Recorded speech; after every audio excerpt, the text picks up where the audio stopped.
Right now, you know what time it is. You know what day it is. You know whether it's morning or night. You know when you last ate. You know when you last slept. You don't even think about it. Your brain just knows. Now imagine someone takes all of that away. No clock, no sunlight, no calendar. No way to tell if 5 hours have passed or 5 days.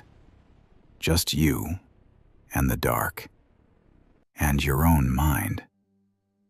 What would happen? One man decided to find out, and what happened to him changed everything we thought we knew about the human brain. His name was Michel Siffre. He was 23 years old, a French geologist and explorer. Brilliant, obsessive, fearless. In 1962, the world was racing to space. Scientists were studying what happened to the human body in extreme conditions. But nobody had asked the most basic question.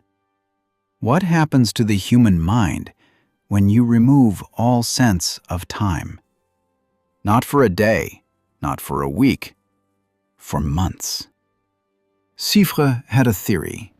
He believed the human brain had its own internal clock, completely separate from the outside world, a biological rhythm that ticked on its own regardless of sunlight or darkness.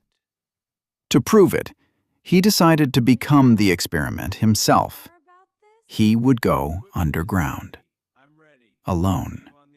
No watch, no calendar, no way to know the time or date. His only connection to the outside world was a telephone. One call to the surface team every time he woke up and every time he slept. That was it. His mother begged him not to go. His friends thought he was insane. On July 16, 1962, Michel Siffre climbed into a glacier cave in the French Alps called Scarasson. He planned to stay for 2 months. Nobody told him it would nearly destroy him. The cave was not comfortable. Temperature just above freezing. Humidity nearly 100%. His sleeping bag was perpetually damp. His clothes never fully dried. The walls dripped constantly. But the worst part wasn't the cold. It was the silence. Down there was no wind, no birds, no distant traffic, no human voices. Just the sound of water dripping somewhere in the darkness, and his own breathing. The first few days were manageable. He set up his camp. He organized his equipment. He did his geological work. But slowly, something began to shift. Without sunlight, his natural 24-hour cycle started to break down. He would sleep for what felt like 8 hours, and wake up to find 15 hours had passed. He would feel hungry and realize he had last eaten what felt like an hour ago, but was actually 12 hours ago. His body was losing its grip on time, and his mind was beginning to follow. By what Siffre believed was week 3, the loneliness became physical. Not emotional, physical. He described it like a weight on his chest, a pressure that never lifted. He started talking to the mice that occasionally wandered into his camp.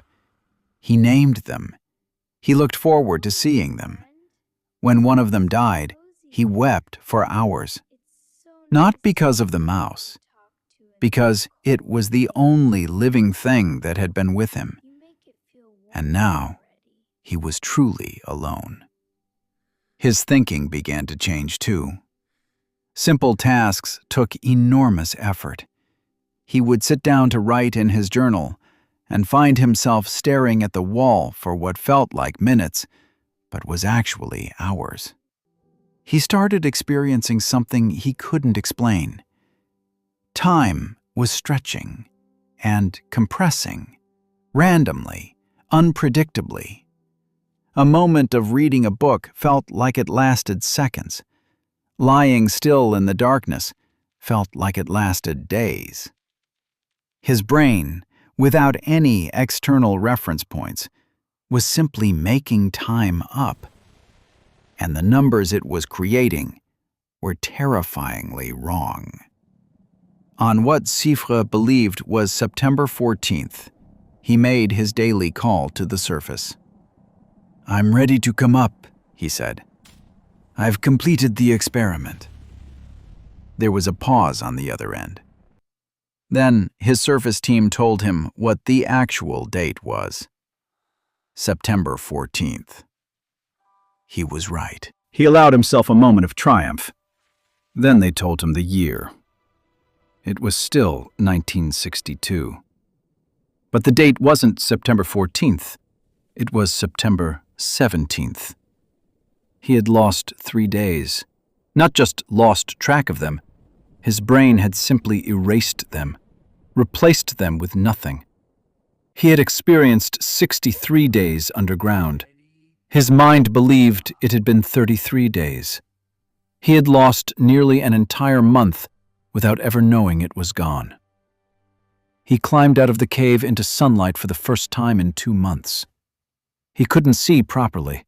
The light was blinding. He couldn't walk properly. His legs had forgotten the surface. He sat down on the mountain and stared at the sky and wept. Not from sadness, not from relief. He wasn't sure why he was crying. That frightened him most of all. The scientific world was stunned. Siffre had proven something profound. The human brain does have an internal clock, but without external signals, sunlight, temperature, social contact, that clock drifts wildly, dangerously, irreversibly, if left long enough. The implications were enormous for astronauts, for miners trapped underground, for prisoners in solitary confinement, for anyone cut off from the natural rhythms of the world. Siffre became famous overnight. NASA studied his results. Sleep researchers built entire careers on what he had discovered. But Michel Siffre was not celebrating, because he knew something the scientific papers didn't capture, what it actually felt like. The loneliness that becomes physical, the thoughts that stop making sense, the moments that stretch into nothing, the days that disappear without leaving any trace. He had gone in as a scientist. He had come out as something else. He wasn't sure what. In 1972, Michel Siffre went back underground. He was 33 years old now.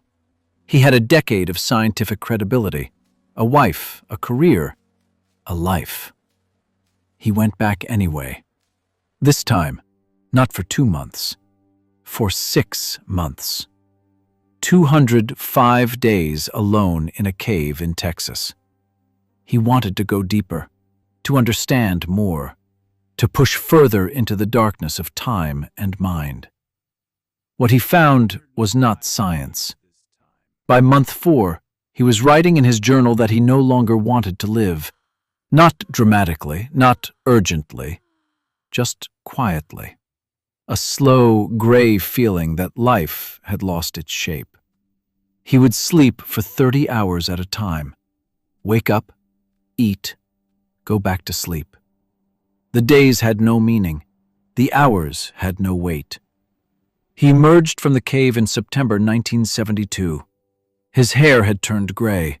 His body had aged far beyond 6 months. His mind took years to fully recover. He said afterward, "I came out a different person. Something in me stayed underground." He never went back. Right now, you know what time it is. You know what day it is. You know whether it's morning or night. And you have no idea how much that knowledge is holding you together. Time is not just a number on a clock. It is the skeleton of the mind, the structure that holds everything in place. Remove it, And the mind doesn't become free, it becomes lost. Michel Siffre went looking for time and found out what we become when it disappears. The same thing that was there before the first clock was ever built. Just a human being, alone, in the dark, trying to remember what day it was. This was History Autopsy. If this made you feel something, subscribe, because next week we go even deeper. History is always watching.